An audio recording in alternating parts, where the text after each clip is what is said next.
আপনি বিশেষ একটা গুরুত্বপূর্ণ বিষয় এবারে সফরে উল্লেখ করেছেন, সেটি হচ্ছে যে স্বাস্থ্য খাতে বিনিয়োগের জন্য বাংলাদেশে থাইল্যান্ডের আমাদের প্রচুর মানুষ থাইল্যান্ডে চিকিৎসা নিতে যান। আর দ্বিতীয় একটি বিষয় আপনার দৃষ্টি আকর্ষণ করতে চাই, সেটি হচ্ছে যে নতুন একটি শ্রমবাজার হতে পারে থাইল্যান্ড, সেটির ব্যাপারে আপনার সরকার কোনো উদ্যোগ নেবে কিনা।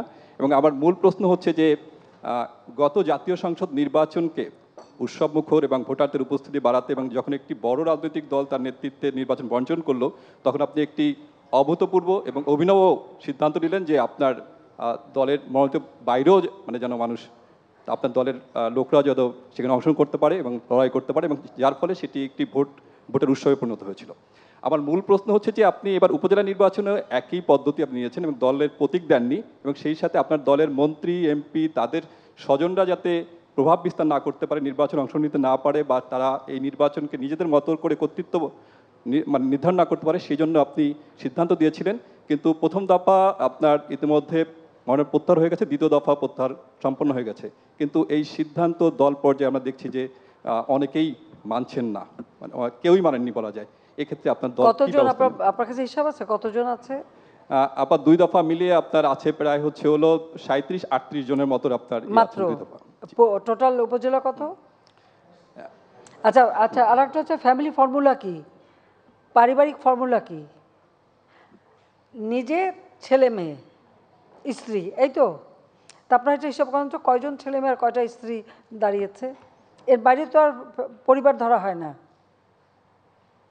হ্যাঁ, আমি বলেছি এটা কারণ হচ্ছে আমরা চাচ্ছি ইলেকশনটা, আমাদের কথা হচ্ছে ইলেকশনটা প্রভাব মুক্ত যেন হয়, প্রভাব মুক্ত যেন হয়, মানুষ যেন স্বাধীনভাবে ভোটটা দিতে পারে,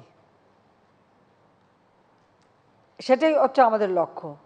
আবার আমাদের আওয়ামী লীগ যেহেতু আমরা করি, আমাদের অনেকে তো পরিবারে অনেকে তো দীর্ঘদিন ধরে এক একটা জায়গায় তারা তারা আগেই নির্বাচন করে, মানে যিনি এমপি হয়েছেন তার বহু আগে থেকে নির্বাচন করে, কেউ ইউনিয়ন বোর্ডের চেয়ারম্যান বা ইউনিয়ন কাউন্সিল চেয়ারম্যান, কেউ উপজেলা চেয়ারম্যান, সেরকম তাদের তো ট্র্যাডিশনালি আছে। তাদেরকে আমরা মানা করি কি করে? তবে হ্যাঁ, এটা ঠিক যে হয়তো এক জায়গায় বউকে দিল, আর এক জায়গায় ছেলেকে দিল, আর এক জায়গায় এগুলি আসলে ঠিক না। কর্মীদেরও মূল্যায়ন করা উচিত। আমি সেটাই বলতে চেয়েছি আমাদের নেতা কর্মীদেরকে, যে কর্মীদেরও মূল্যায়ন করা উচিত এবং সেখানে সব কিছু নিজেরাই নিয়ে নেব, একটা আর আমাদের নেতা কর্মীদের জন্য কিছু রাখবো না, এটা তো হয় না। সেই কথাটাই আমি বলতে চেয়েছি। আর যেন বেশি প্রভাব না ফেলে, এবং সবাই দাঁড়িয়েছে, ইলেকশন করছে, এবং এটা লক্ষ্যটা হলো নির্বাচনটা অর্থবহ করা। এখন অনেকগুলি রাজনৈতিক দল নির্বাচন বর্জন করছে, একসময় দেখা গেলো সবাই বর্জন করে কেন? কারণ আসলে নির্বাচন করবার মতো সক্ষমতাই নাই। যে কোনো একটা নির্বাচন, আপনি যদি পার্লামেন্ট ইলেকশন করতে হলে আপনাকে তো পাবলিকের কাছে দেখাতে হবে যে আপনার পরবর্তী নেতৃত্বে কে আসবে, বা প্রধানমন্ত্রী কে হবে, বা নেতা কে হবে। একটা নেতা তো দেখাতে হবে। আপনার কাছে যদি এখন উপযুক্ত নেতা না থাকে, তখন তো আপনাকে একটা ছুতা খুঁজতে হয়। হ্যাঁ, ইলেকশন করলাম না, বিরাট ব্যাপার দেখালাম। বাস্তবতা তো সেইটাই, আমাদের দেশে তো ওইটাই হচ্ছে এখন। একটা সাজাপ্রাপ্ত আসামিকে যদি পাবলিকের কাছে দেখান, পাবলিক তো ওটা নেবে না। পলাতক আসামি তাকে যদি দেখান, পাবলিক তো নেবে না। রাজনীতি করতে গেলে তো ঝুঁকি নিতে হয়। 75 সালের পরে আমাকে দেশে আসতে দেবে না, রেহানার তো পাসপোর্টটাও রিনিউ করে দেয়নি। যেখানে আমার বাবার খুনিরা পুরস্কারপ্রাপ্ত, যুদ্ধ অপরাধী, যাদের বিচার শুরু করেছিলেন জাতির পিতা বঙ্গবন্ধু শেখ মুজিব, যারা সাজাপ্রাপ্ত আসামি, তাদেরকে ছেড়ে দিয়ে রাজনীতি করার সুযোগ, তারাই মন্ত্রী, উপদেষ্টা, ক্ষমতায়, খুনিরা ক্ষমতায়। ওই অবস্থায় তো আমি দেশে ফিরে এসেছি।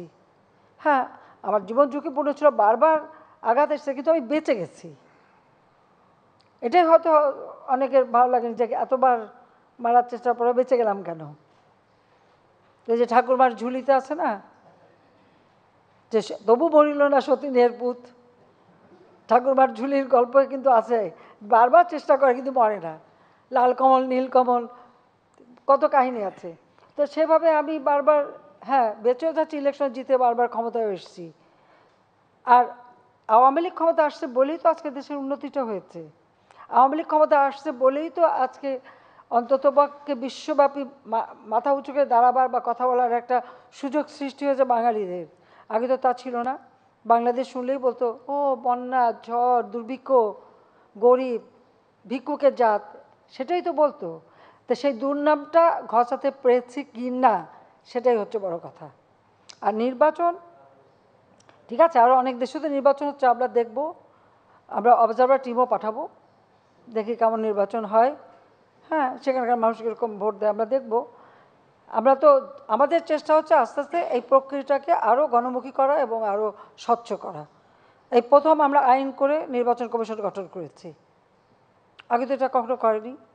নির্বাচন কমিশন সম্পূর্ণ আর্থিকভাবে নির্ভরশীল ছিল প্রধানমন্ত্রীর দপ্তরে, সেখান থেকেও তাদেরকে মুক্ত করে সম্পূর্ণভাবে তাদেরকে স্বায়ত্তশাসিত করে দিয়েছি, তাদের বাজেটে আলাদা বাজেট দিয়ে দিচ্ছি।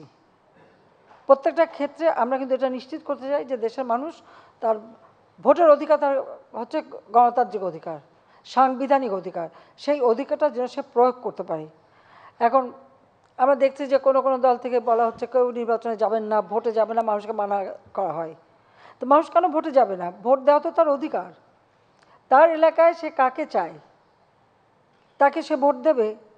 তাদের ভোটের অধিকারে হস্তক্ষেপ কেন করা? এটা ব্যাপারে আপনাদের কথা বলা উচিত। যাও, আমার ওটাই ছিল যে নির্বাচনটাকে প্রভাবমুক্ত রেখে একটা সুষ্ঠু অবাধ নিরপেক্ষ নির্বাচন হোক, সেখান থেকে যারাই জিতে আসবে, সেটাই হলো বাস্তবতা। মানুষ যাকে চাইবে সেই আসবে। যেমন আওয়ামী লীগকে চেয়েছে, আওয়ামী লীগ চলে আসছে, ঠিক সেইভাবে যাকে মানুষ চাবে তাকে দেবে, সেটাই আমরা চাচ্ছি। ধন্যবাদ।